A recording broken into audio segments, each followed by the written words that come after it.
Try this. Hi there! No. Hi there.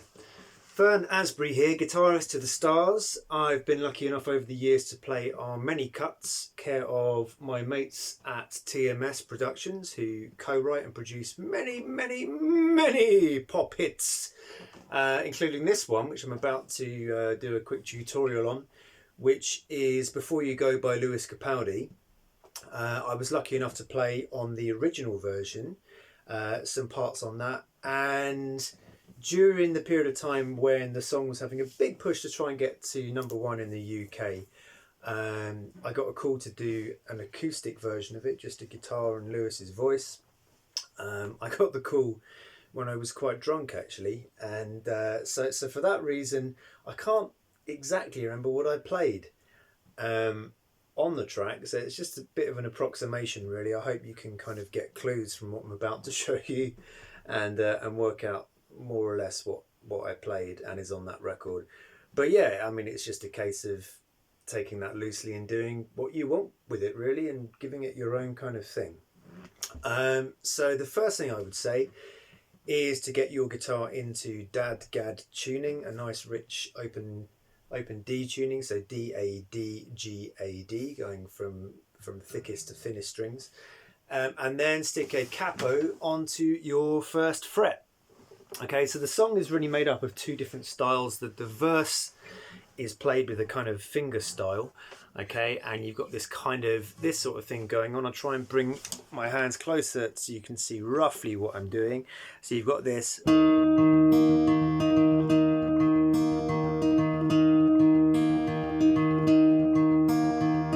So you've got the thumb continually playing this kind of bouncing bass thing. And then as far as the left hand goes, you have got, this is a starting position. So I've got my third finger here onto the 8th fret of the G string. And there's also, you'll probably hear like a little motif in there, which is like a sort of a semitone thing between the 8th and the 7th fret on the G string, which creates a kind of riff in between the chord changes. So for example, so I'm going to move, like the first position is there using, like, as I said, the 8th fret of the G string, and then I'm going to make a substitution and put that finger that was on the G string up onto the E string here to the 10th fret. Okay, the third position is then making another substitution of putting my first finger onto the 6th fret, like that. And then the last position is to bring that 2 frets up onto the 8th fret parallel to this third finger, and then resolving there onto the 7th fret.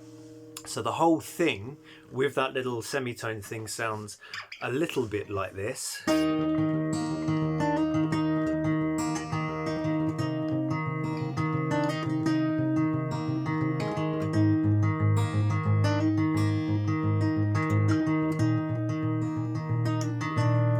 Okay, played a bit loosely and not very well by me.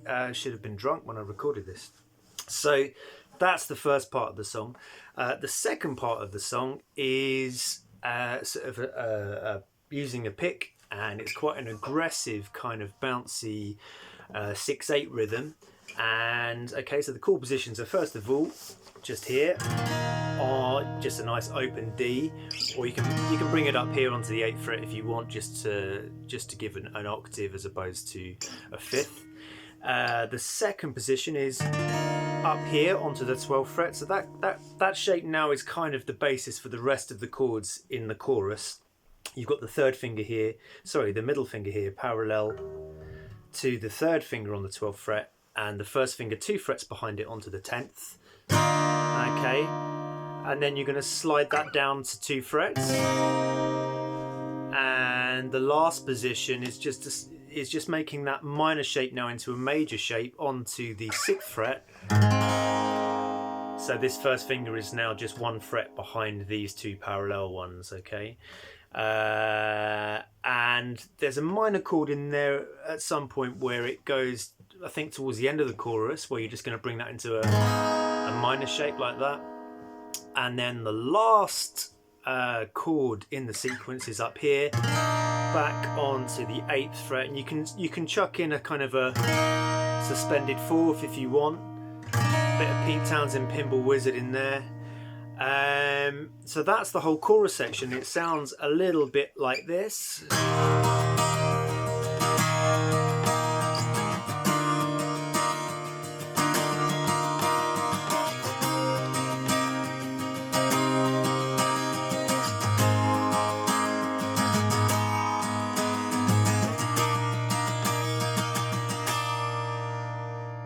So obviously I've cut that short. I've gone into the sort of last round of the chorus, if you want, and then you've got the middle 8th section, which again is made up of the same shape on the left hand. So you bring up to the 10th fret, okay, and then you're down to that kind of minor shape, and then you're back down to the 6th fret with the major shape, and then a nice open D, and then back up to the 8th.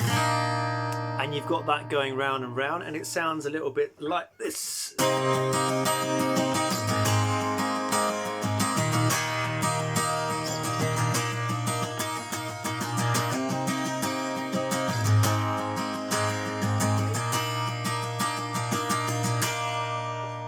that is more or less how I played it, apart from lashings and lashings and lashings and lashings of red wine, dear boy. So I hope you enjoyed that. Rumour has it I'm playing on a few other very big songs from,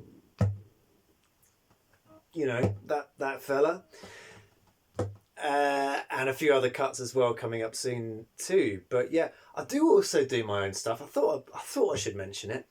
Been writing songs now for about 20 years. Just hit me up on all of the normal places. So Spotify is a good one, and YouTube, and all of those shops that you can buy music in, Asda and B&Q. Yeah, Oxford.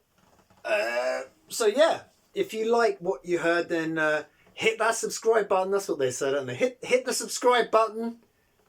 It's probably nowhere near there. I'm just pointing at my sound hole of my guitar, but just subscribe, and hope you enjoyed it. Stay tuned, stay safe in lockdown. This is a lockdown situation at the moment. Stay safe and stay sane, which I'm not particularly doing well at right now. But yeah, I think I can forgive myself, and hopefully you won't either. All right, peace and love. Bye bye.